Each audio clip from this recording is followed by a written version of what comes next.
Hello friends, കഥ തുടരുകയാണ്. ഉന്മാദം ഭാഗം 9.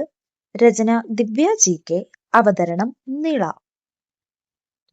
നന്ദഗോപന്റെ അച്ഛനും അമ്മയും നിറഞ്ഞ കണ്ണുകളോടെ മകന്റെ ജീവിതം തകർന്നതോർത്ത് എന്തു പറയണമെന്നറിയാതെ തളർന്നിരുന്നു.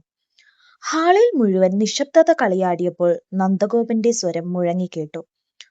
നിങ്ങൾക്ക് ഇവളെ കൊണ്ടുപോകാൻ വയ്യെങ്കിൽ അതിന്റെ കാര്യകാരണങ്ങൾ വെളിവാക്കി മുദ്രപത്രത്തിൽ എഴുതി ഒപ്പിട്ട് തരണം. അതെന്തിനാണെന്ന ഭാവത്തിൽ ഹേമയുടെ അച്ഛനും അമ്മയും സഹോദരനും അവന്റെ മുഖത്തേക്ക് നോക്കി. അവരുടെ നോട്ടത്തിന്റെ അർത്ഥം മനസ്സിലായതുപോലെ അവൻ പറഞ്ഞു, നിങ്ങൾ കൊണ്ടുപോകാതെ ഇവളെ ഞാൻ ഇവിടെ നിന്നിറക്കി വിടുമ്പോൾ അവൾ ആത്മഹത്യക്ക് ശ്രമിക്കുകയോ എന്തെങ്കിലും സംഭവിക്കുകയോ ചെയ്താൽ അതിന്റെ പഴി നിങ്ങൾ എന്റെ പേരിൽ ചുമത്താതിരിക്കാനാണ് മുദ്രപത്രത്തിൽ എഴുതി ഒപ്പിട്ട് തരണമെന്ന് പറഞ്ഞത്. മ്യൂച്വൽ ഡൈവോഴ്സിന്റെ പേപ്പേഴ്സ് എല്ലാം ശരിയാക്കിയിട്ട് വിഷ്ണു അളിയൻ അഡ്വക്കേറ്റുമായി വരും. അപ്പോൾ മുദ്രപത്രവും കൂടി വാങ്ങിച്ചു കൊണ്ടുവരാൻ പറയാം. നിങ്ങളുടെ സ്വന്തം കൈപ്പടയിൽ എഴുതി തരണം. നിങ്ങളുടെ മകളെ കല്യാണം കഴിച്ചതിനാൽ എനിക്ക് നഷ്ടമായത് എന്റെ ജീവിതമാണ്. പിന്നെ അവരുടെ 3 വർഷത്തെ ദാമ്പത്യം അവൻ വിവരിച്ചു പറഞ്ഞു. ഓരോന്ന് പറയുമ്പോഴും ഹൃദയം കല്ലാക്കി ഉള്ളിൽ കരയുന്നവനെ നോക്കി എല്ലാവരും വെന്തുനീറി നിന്നു. സഹോദരന്റെ ഉള്ളിലെ വേദന കണ്ട് ദേഷ്യം സഹിക്കാൻ വയ്യാതെ നന്ദഗോപന്റെ സഹോദരി കുതിച്ചു വന്ന് ഹേമയെ അടിക്കാനായി കൈ ഉയർത്തിയതും പെട്ടെന്ന് തന്നെ അവരെ തടഞ്ഞുകൊണ്ട് അവൻ ഹേമയുടെ മുന്നിൽ കയറി നിന്നിട്ട് പറഞ്ഞു, ഞാൻ എന്റെ സങ്കടം പറഞ്ഞതിന് ചേച്ചി എന്തിനാണ് അവളെ അടിക്കാനൊരുങ്ങുന്നത്? ഞങ്ങളുടെ ബന്ധം നിയമപരമായി ഒഴിയുന്നത് വരെ അവൾ എന്റെ ഭാര്യയാണ്. എന്റെ മുന്നിൽ വെച്ച് അവളെ ആരും ഒന്നും ചെയ്യാൻ ഞാൻ സമ്മതിക്കില്ല. ചേച്ചിയെ തടഞ്ഞു ഉറച്ച ശബ്ദത്തിൽ പറയുന്നവനെ ഹേമ തലയുയർത്തി നിറഞ്ഞ കണ്ണുകളോടെ നിർനിമേഷയായി നോക്കി നിന്നു. ഇത്രയും നല്ലൊരു ഭർത്താവിനെയാണല്ലോടി നാശം പിടിച്ചവളെ നീ നഷ്ടപ്പെടുത്തിയത്. നീ ഒരു കാലവും ഗുണം പിടിക്കുകയില്ല, നശിച്ചു പോവുകയുള്ളൂ. പെറ്റവയറിന്റെ ശാപം നിന്നെ വിട്ട് ഒരിക്കലും മാറില്ല. ഹേമയുടെ അമ്മയുടെ സംസാരം കേട്ടതും കൈകൊട്ടി പുച്ഛത്തോടെ നന്ദഗോപൻ പറഞ്ഞു, നിങ്ങളുടെ ഈ ശാപങ്ങളൊന്നും അവളുടെ തലയിൽ പതിക്കില്ല. കാരണം അവളേക്കാൾ വലിയ തെറ്റ് ചെയ്തവർ നിങ്ങളാണ്. ഹേമ മറ്റൊരാളെ സ്നേഹിക്കുന്നുണ്ടെന്ന് അറിഞ്ഞ് അവളുടെ കാമുകനെ ചതിയിൽ കുരുക്കി ഒന്നും അറിയാത്ത എന്റെ തലയിൽ ഇവളെ കെട്ടിവെച്ചത് നിങ്ങളാണ്. മകളുടെ മനസ്സു മനസ്സിലാക്കാതെ, അവളുടെ ഇഷ്ടം മനസ്സിലാക്കാതെ സ്വന്തം സ്വാർത്ഥതയ്ക്ക് വേണ്ടി മകളുടെയും എന്റെയും ജീവിതം കുരുതി കൊടുത്തത് നിങ്ങളാണ്. അവളുടെ പ്രിയപ്പെട്ടവനെ ചതിയിൽ കുരുക്കി ജയിലിൽ കയറ്റിയത് നിങ്ങളാണ്. എനിക്ക് പെൺകുട്ടിയെ കണ്ട് സംസാരിക്കണമെന്ന് പറഞ്ഞപ്പോൾ ഞങ്ങൾ പറയുന്നതിനപ്പുറത്തോട്ട് അവൾക്ക് യാതൊന്നുമില്ല, കല്യാണത്തിന് പൂർണ്ണ സമ്മതമാണെന്ന് കള്ളം പറഞ്ഞത് നിങ്ങളാണ്. എന്റെ വീട്ടുകാരോടും ഞാൻ പറഞ്ഞതാണ് എനിക്കും ആ കുട്ടിയോടൊന്ന് സംസാരിക്കണമെന്ന്. അപ്പോൾ എന്റെ അമ്മയും സഹോദരങ്ങളും പറഞ്ഞു അവർ അവളോട് എല്ലാം സംസാരിച്ചിട്ടുണ്ട്, അവൾക്ക് എന്നെ ഇഷ്ടമാണെന്ന്. എല്ലാവരുടെയും വാക്കു വിശ്വസിച്ച് വിഡ്ഢിയായത് ഞാൻ മാത്രമാണ്. ആരുടെയും വാക്കുകൾ കേൾക്കാതെ കല്യാണത്തിന് മുന്നേ കോളേജിലെങ്കിലും പോയി അവളെ കണ്ട് സംസാരിക്കാത്തത് എന്റെ തെറ്റ് തന്നെയാണ്. കല്യാണം കഴിഞ്ഞെങ്കിലും ഞാനൊന്നും ബലമായി പിടിച്ചടക്കാൻ ശ്രമിച്ചിട്ടില്ല. അവൾ അറിഞ്ഞു തന്നപ്പോൾ തന്നെയാണ് സ്വീകരിച്ചത്. അവിടെ മാത്രം അവൾ വലിയ തെറ്റ് ചെയ്തു, എനിക്ക് ഒരിക്കലും പൊറുക്കാൻ പറ്റാത്ത തെറ്റ്. ഇന്നലെ വരെ നെഞ്ചോട് ചേർത്ത എന്റെ കുഞ്ഞു പോലും എന്റെ അല്ലെന്ന് പറഞ്ഞ് എന്നെ അവൾ ജീവനോടെ കുഴിച്ചുമൂടി. ആർക്കും യാതൊരു ദ്രോഹവും ചെയ്യാത്ത എന്നെ എന്റെ വീട്ടുകാരും നിങ്ങളും നിങ്ങളുടെ മകളും ഉൾപ്പെടെ എല്ലാവരും ചതിച്ചു. അതുകൊണ്ട് ഞാനും ഒരു തീരുമാനമെടുത്തിട്ടുണ്ട്. ഈ ജന്മം എനിക്കിനി ഒരു കുടുംബം ഉണ്ടാവുകയില്ല. ജീവിതാവസാനം വരെ ഇങ്ങനെ തന്നെ ജീവിക്കാനാണ് ഞാൻ ആഗ്രഹിക്കുന്നത്. മറ്റൊന്നും പറഞ്ഞ് ആരും എന്റെ അരികിൽ വരരുത്. ആര് പറഞ്ഞാലും ഞാൻ അനുസരിക്കുകയുമില്ല. എന്റെ മോനെ, അമ്മയ്ക്കിത് സഹിക്കാൻ പറ്റുന്നില്ലല്ലോ. അമ്മ എന്തിനാണ് കരയുന്നത്? അന്ന് ഞാൻ പറഞ്ഞപ്പോൾ എനിക്ക് ഹേമയോട് സംസാരിക്കാൻ ഒരു അവസരം തന്നിരുന്നെങ്കിൽ എന്റെ ജീവിതം ഇങ്ങനെ ആകുമായിരുന്നോ? അപ്പോഴേക്കും വിഷ്ണുവും അഡ്വക്കേറ്റും വന്നു. നന്ദഗോപന്റെ മൂത്ത സഹോദരിയുടെ ഭർത്താവാണ് വിഷ്ണു. വിഷ്ണുവിന്റെ സുഹൃത്താണ് അഡ്വക്കേറ്റ് രാജേഷ്. മ്യൂച്വൽ ഡൈവോഴ്സ് പെറ്റീഷനിൽ ഒപ്പിടാൻ നേരം ഹേമ നന്ദഗോപന്റെ മുഖത്തേക്ക് നോക്കി മനസ്സിൽ പറഞ്ഞു, നിങ്ങളെപ്പോലെ ഒരു നല്ല മനുഷ്യനെ ഞാൻ എന്റെ ജീവിതത്തിൽ കണ്ടിട്ടില്ല. പക്ഷേ എനിക്ക് റിച്ചുവിനെ മറക്കാൻ കഴിയില്ല. എന്റെ റോസിന് അവളുടെ യഥാർത്ഥ അമ്മയും അച്ഛനും തന്നെ വേണം. ഇനി ഒരു ജന്മമുണ്ടെങ്കിൽ നന്ദഗോപന് വേണ്ടി മാത്രം ജനിക്കാൻ ഞാൻ പ്രാർത്ഥിക്കും. ഒപ്പിട്ട് കഴിഞ്ഞപ്പോഴേക്കും അവളുടെ ഒരു തുള്ളി കണ്ണീര് കൂടി അതിൽ വീണു പടർന്നു. നന്ദഗോപൻ ആരെയും നോക്കാതെ അതിൽ ഒപ്പുവെച്ചപ്പോൾ മനസ്സിൽ പ്രാർത്ഥിച്ചു, ഇനി ഒരു ജന്മത്തിലും ഇവളെ പോലെ നെറികെട്ട ഒരുവളെ കണ്ടുമുട്ടരുതെന്ന്. അവളെ വേണ്ടെന്ന് അവളുടെ വീട്ടുകാർ മുദ്രപത്രത്തിൽ എഴുതി ഒപ്പിട്ട് കൊടുത്തു. അതിന്റെ കാരണങ്ങളും അവർ വക്കീലിന്റെ സഹായത്തോടെ വ്യക്തമായി എഴുതി ചേർത്തു.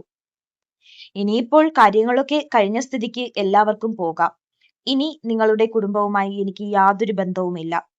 നിയമപരമായി ബന്ധം അവസാനിപ്പിക്കുന്നതുവരെ ഹേമ എന്റെ ഭാര്യയാണ്. അതുകൊണ്ട് അവളുടെ കാമുകൻ വരുന്നത് വരെ അവൾ സുരക്ഷിതയായി ഇത്രയും നാളും എങ്ങനെയാണോ ജീവിച്ചത് അതുപോലെ എന്റെ അരികിൽ തന്നെ താമസിക്കും. നിങ്ങളെപ്പോലെ എന്റെ മനസാക്ഷി ഇപ്പോഴും മരവിച്ചു പോയിട്ടില്ല. അവളെ കുറ്റം പറയാനായി അമ്മയും ചേച്ചിമാരും ഒന്നും ഇവിടെ നിൽക്കണ്ട. എല്ലാവരും ഇപ്പോൾ തന്നെ വീട്ടിലേക്ക് പോണം. നിങ്ങൾ തീരുമാനിച്ച ജീവിതം ഇതുപോലെയൊക്കെയായി. ഇനി എന്റെ തീരുമാനങ്ങൾ കണക്ക് കാര്യങ്ങൾ നടക്കട്ടെ. മോനെ, വേണ്ടച്ച, ഒന്നും പറയണ്ട. എല്ലാം സഹിക്കാനുള്ള ശക്തി എനിക്ക് സർവേശ്വരൻ തന്നിട്ടുണ്ട്. ഇന്നലെ വരെ എന്റെ നെഞ്ചിലിട്ട് വളർത്തിയ എന്റെ മോളെ റോഡിലേക്ക് ഇറക്കി വിടാൻ എനിക്ക് കഴിയില്ല. അവളെ സുരക്ഷിതമായി അവളുടെ യഥാർത്ഥ അച്ഛന്റെ കയ്യിൽ ഏൽപ്പിക്കണം. ഇതെന്റെ ശരിയാണ്, എന്റെ മാത്രം ശരി. അവനോട് ഒന്നും പറയാൻ നിൽക്കാതെ ഓരോരുത്തരായി വീടിന്റെ പടിയിറങ്ങി. എല്ലാവരും പോയതും ഹേമയോട് അവൻ പറഞ്ഞു, എനിക്ക് കുറച്ചു കാര്യങ്ങൾ സംസാരിക്കാനുണ്ട്. ഗൗരവത്തോടെ പറയുന്നവനെ നോക്കിയവൾ അവന്റെ മുന്നിലെ കസാരയിൽ ഇരിക്കാൻ പോയതും അവൻ പറഞ്ഞു, നിന്നോടിരിക്കാൻ ഞാൻ പറഞ്ഞോ? അവന്റെ കടുപ്പത്തിലുള്ള സ്വരം കേട്ടതും ഭയത്തോടെ പെട്ടെന്ന് തന്നെ അവൾ ഇരിക്കാതെ എഴുന്നേറ്റു നിന്നു. അവളെ നോക്കി അവൻ പറഞ്ഞു തുടങ്ങി, ഇന്നലെ വരെ നീ ഇവിടെ ജീവിച്ചതുപോലെ ഇനി ജീവിക്കാൻ പറ്റില്ല. ഇന്നലെ വരെ നീ എന്റെ ഭാര്യയായിരുന്നു. ഇന്നു മുതൽ നീ എനിക്ക് ആരുമല്ല. നിന്റെ കാമുകൻ വരുന്നത് വരെ ഇവിടെ നിൽക്കാൻ സമ്മതിച്ചത് ഈ കുഞ്ഞിനെ ഓർത്ത് ഞാൻ നിനക്ക് നൽകുന്ന ഔദാര്യമാണ്. ഇന്നു മുതൽ നീ ഈ വീട്ടിലെ ജോലിക്കാരിയാണ്. രാവിലെ ഞാൻ ഓഫീസിൽ പോകുന്നതിന് മുന്നേ എനിക്ക് ഞാൻ ആവശ്യപ്പെടുന്ന ആഹാരം പാചകം ചെയ്ത് പാത്രത്തിലാക്കി വെക്കണം. എന്റെ ഡ്രസ്സ് അയൺ ചെയ്ത് വെക്കണം. ദിവസവും രാവിലെയും വൈകിട്ടും മുറ്റം വൃത്തിയാക്കണം. എല്ലാ ദിവസവും തറ തുടച്ച് ബാത്റൂം ക്ലീൻ ചെയ്യണം. എന്റെ മുഷിഞ്ഞ തുണികളൊക്കെ മെഷീനിൽ കഴുകാതെ കൈകൊണ്ട് തന്നെ കഴുകിയിടണം. അണ്ടർ ഗാർമെന്റ്സ് ഒന്നും കഴുകണ്ട. ഇതിനൊക്കെ ഹേമയ്ക്ക് സമ്മതമാണോ? അല്ലെങ്കിൽ ഇവിടെ നിന്ന് പോകാം. എന്തു വേണമെന്ന് ആലോചിച്ച് വൈകുന്നതിന് മുൻപ് എനിക്ക് മറുപടി തരണം. എനിക്ക് സമ്മതമാണ്. കൂടുതലൊന്നും ആലോചിക്കാതെ തന്നെ അവൾ മറുപടി പറഞ്ഞു. എങ്കിൽ ഞാൻ പോയി കുറച്ച് മീൻ വാങ്ങിയിട്ട് വരട്ടെ. നീ നിന്റെ ജോലികൾ തുടങ്ങിക്കോളൂ. ഞാൻ പോയിട്ട് വരുമ്പോഴേക്കും വീട് വൃത്തിയായിരിക്കണം. അതും പറഞ്ഞവൻ ബൈക്കെടുത്ത് പുറത്തേക്ക് പോയപ്പോൾ അവൾ പെട്ടെന്ന് തന്നെ ഫോൺ എടുത്ത് റിച്ചുവിനെ വിളിച്ച് അവിടുത്തെ സംഭവ വികാസങ്ങൾ അറിയിച്ചു. അതിനിടയിൽ കുഞ്ഞിനെ പാല് കൊടുത്ത് ഉറക്കി കട്ടിലിൽ കിടത്തി. എന്നിട്ട് ഫോൺ വെച്ചിട്ട് ഓരോ ജോലികളായി ചെയ്യാൻ തുടങ്ങി. ഇത്രയും കാലവും ശരീരം അനങ്ങാതെ ഇരുന്നു തിന്നതിന്റെ ക്ഷീണം മുഴുവൻ ഉണ്ടായിരുന്നെങ്കിലും പെട്ടെന്ന് തന്നെ തൂത്തുവാരി തറ തുടച്ചു. അപ്പോഴേക്കും മീനുമായി നന്ദഗോപൻ വന്നു. അവൻ കൊടുത്ത മീൻ ചട്ടിയിലേക്ക് തട്ടിയിട്ടതും അവളുടെ തല കറങ്ങിപ്പോയി. ഒരു വലിയ ചട്ടി നിറച്ച് വിരലിന്റെ വലിപ്പമുള്ള കുഞ്ഞു ചാളമീൻ, കൈമുട്ട് വരെ വരുന്ന രീതിയിലുള്ള 5 ചൂരയും. അവളുടെ തള്ളിവന്ന കണ്ണിൽ നോക്കി ക്രൂരമായ ആനന്ദത്തോടെ അവൻ പറഞ്ഞു, ആ ചെറിയ മീൻ ഇഞ്ചിയും ഉള്ളിയും പച്ചമുളകും തേങ്ങയും എല്ലാം ചേർത്ത് മാങ്ങയിട്ട് വറ്റിച്ചെടുക്ക്. ചൂര ഒന്ന് മുളക് കറി വെച്ചിട്ട് ഒന്ന് വറുത്തും വെക്ക്. ബാക്കി 3 നാളെ ഒരെണ്ണം വറുക്കാനും ബാക്കി തേങ്ങ വറുത്തരച്ച് കറി വെക്കാനുമാണ്. നാളെ രാവിലെ എനിക്ക് ബ്രേക്ക്ഫാസ്റ്റിന് ഇടിയപ്പവും കടലക്കറിയും മതി. ഇന്നത്തേക്ക് ചീനി കവറിലുണ്ട്, അതും കൂടി റെഡിയാക്കി ഒരു ഒഴിച്ചുകറിയും കൂടി വെച്ചോ. നാളെ രാവിലെ മീൻകറിയുടെ കൂടെ ഒരു തോരനും അവിയലും കൂടി ആയിക്കോട്ടെ. മീൻ കണ്ട് കണ്ണു തള്ളിയ ഹേമ നന്ദഗോപൻ പറഞ്ഞത് കേട്ട് തലകറങ്ങി നിന്നു. അവളുടെ നിൽപ്പ് കണ്ട് മനസ്സിൽ നിറഞ്ഞ ആനന്ദത്തോടെ അവൻ മുറിയിലേക്ക് പോയി കതകടച്ച് കട്ടിലിൽ മലർന്നു കിടന്നു. ഇത്രയും കാലവും അവധിയുള്ള ദിവസങ്ങളിൽ മീൻ വാങ്ങിക്കൊണ്ടുവന്ന് വെട്ടിക്കഴുകി ഫ്രിഡ്ജിൽ വെക്കുന്നത് താൻ തന്നെയായിരുന്നു. ഈ മുറിയിൽ കൂടിക്കിടക്കുന്ന തുണി ഒരിക്കൽ പോലും അവളെടുത്ത് മെഷീനിൽ ഇട്ട് കഴുകിയിട്ടില്ല. അതും ആഴ്ചയിലൊരിക്കൽ താൻ തന്നെയായിരുന്നു ചെയ്യുന്നത്. കഴുകി ഉണക്കി ഒരാഴ്ചയ്ക്കുള്ളത് അവധിയുള്ളപ്പോൾ അയൺ ചെയ്ത് റെഡിയാക്കി വെക്കും. അവധിയുള്ള ദിവസങ്ങളിൽ വീട്ടിൽ നിന്നാൽ പെണ്ണുങ്ങളെക്കാൾ കൂടുതൽ വീട്ടുജോലി തനിക്കായിരുന്നു. അവൾ കിടക്കുന്ന മുറിയൊഴിച്ച് ബാക്കിയുള്ള എല്ലാ ഇടവും വൃത്തിയാക്കുന്നതും തുടയ്ക്കുന്നതും എല്ലാം ഞാൻ തന്നെയായിരുന്നു. ഒരിക്കൽ പോലും അവളെ കുറ്റം പറയുകയോ ഒരു സഹായത്തിന് വിളിക്കുകയോ ചെയ്തിട്ടില്ല. ഇപ്പോഴെങ്കിലും ഇത്രയെങ്കിലും ഞാൻ അവളെ കൊണ്ട് ചെയ്യിക്കേണ്ടേ? അവന്റെ കണ്ണുനീർ തലയണയെ കുതിർത്തുകൊണ്ട് ഒഴുകിയിറങ്ങി. ദൈവമേ, ഇങ്ങനെയൊരു ജീവിതം എനിക്ക് എന്തിനാണ് തന്നത്? സങ്കടം സഹിക്കാൻ കഴിയാതെ വായിൽ തുണി തിരുകിയവൻ ഹൃദയം പൊട്ടിക്കരഞ്ഞു. പുരുഷന്മാരും മനുഷ്യർ തന്നെയാണ്. അവർക്കും ഉറക്കെ കരയാൻ ആഗ്രഹമുണ്ടാവും. പക്ഷേ പുരുഷന്മാർ അങ്ങനെ കരയാറില്ല എന്നല്ലേ പറയുന്നത്?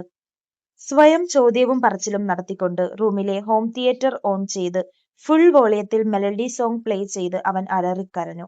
കരയാതിരുന്നാൽ ചിലപ്പോൾ ഹൃദയം പൊട്ടി മരിച്ചുപോകും. ഈ ഹൃദയവേദന മാഞ്ഞുപോകാൻ ഞാൻ എത്ര ദശാബ്ദം താണ്ടണം.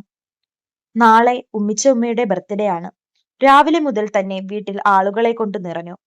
ബീനയ്ക്ക് എല്ലാ വിശേഷ ദിവസങ്ങളിലും പറ്റുന്നത് പോലെ ഇരിക്കാൻ സമയമില്ലാതെ ജോലി തുടങ്ങി. ജോലി ചെയ്യുന്നതിനിടയിൽ മാമി വെള്ളം വിളിച്ചു ചോദിച്ചത് കേട്ട് വെള്ളവുമായി ഹാളിലേക്ക് വന്ന ബീന കാണുന്നത് അബിയുടെ കയ്യിൽ കോർത്തുപിടിച്ച് നെഞ്ചിൽ ചാരി അബിക്ക് എന്റെ ആണെന്ന് പറയുന്ന ഹസീനയാണ്. അടുത്ത ഭാഗത്തിനായി കാത്തിരിക്കൂ. കഥ ഇനിയും തുടരും.